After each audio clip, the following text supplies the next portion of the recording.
हो र हाम्रो पहिलो कान्जी पनि यही हो, इमा यानी अहिले यानी नाउ। हाम्रो कथा यही क्षणबाट सुरु हुन्छ, इमाबाट।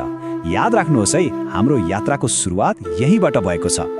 अब यामादाको यात्रा सुरु हुन्छ, त्यो पनि वर्षको सबैभन्दा रमाइलो र जीवन्त समयमा, वसन्त र गर्मीमा। यो समय हो नयाँ जीवन, रङ्ग र न्यानोपनको। यामादाले अनुभव गर्ने पहिलो ऋतु हो हारू अर्थात् वसन्त, स्प्रिङ।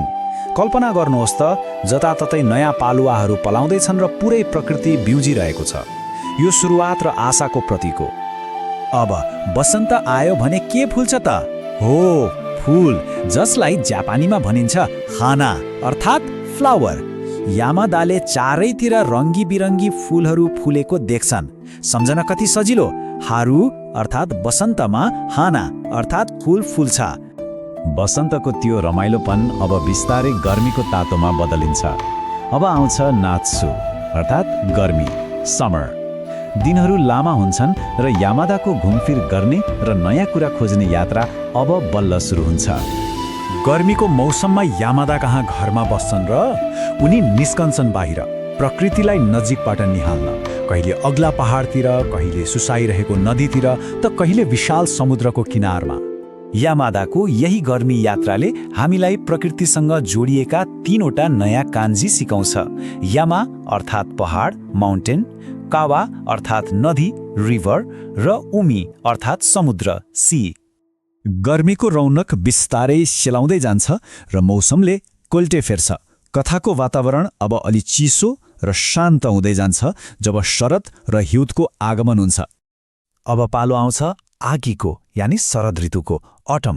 र शरद एक्लै आउँदैन नि, आफ्नो साथमा लिएर आउँछ चिसो, काजे अर्थात् हावा, विन्ड। पातहरू झर्न थाल्छन् र यही चिसो हावाले हिउँद आउँदैछ भन्ने सङ्केत दिन्छ। र अन्तमा आउँछ वर्षको सबैभन्दा चिसो तर शान्त समय, फुयु अर्थात् हिउँद, विन्टर।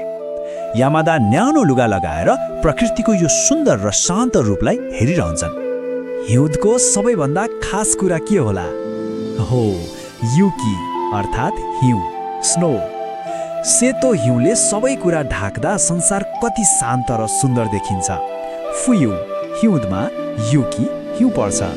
यामादाले जमिनमा हुने परिवर्तन मात्र हेरेनन्, उनको नजर त आकाशतिर पनि थियो। अब हाम्रो कथाको ध्यान पनि आकाश र मौसमतिर जाँदैछ। अब आकाशको कुरा गर्दा 2वटा मुख्य कान्जी सिक्नै पर्यो। थेन्की अर्थात् मौसम, वेदर, र सोरा अर्थात् आकाश, स्काई। यामादाले हरेक दिन बदलिने यही आकाश र मौसमलाई निहाल्छन्। कहिलेकाहीँ त मौसमले अर्कै रूप देखाउँछ, एकदमै नाटकीय। आकाश कालो बादलले ढाकिन्छ र वातावरणमा एक किसिमको अनौठो तनाव महसुस हुन्छ।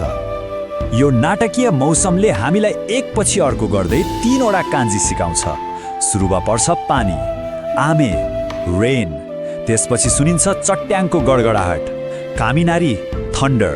र जब यी दुवै एकसाथ आउँछन् तब बन्छ आराशी अर्थात् आँधीबेहरी, स्टर्म। तर हरेक दिन यस्तो आँधीबेहरी आउँदैन, होइन त? धेरै जसो दिनहरू त शान्त र सामान्य नै हुन्छन्। र यामादा यस्तै शान्त दिनहरूको पनि मजा लिन्छन्। र यही शान्त दिनले हामीलाई 2वटा एकअर्काको उल्टो कान्जी सिकाउँछ। एकातिर जब आकाश खुल्छ र घाम लाग्छ त्यसलाई भनिन्छ हारे अर्थात् क्लियर वा सनी। अनि अर्कोतिर जब आकाश बादलले ढाकिन्छ त्यो हो खुमोरी अर्थात् क्लाउडी। Ja, minasan,今日の漢字の授業は以上でよろしいです。ありがとうございます。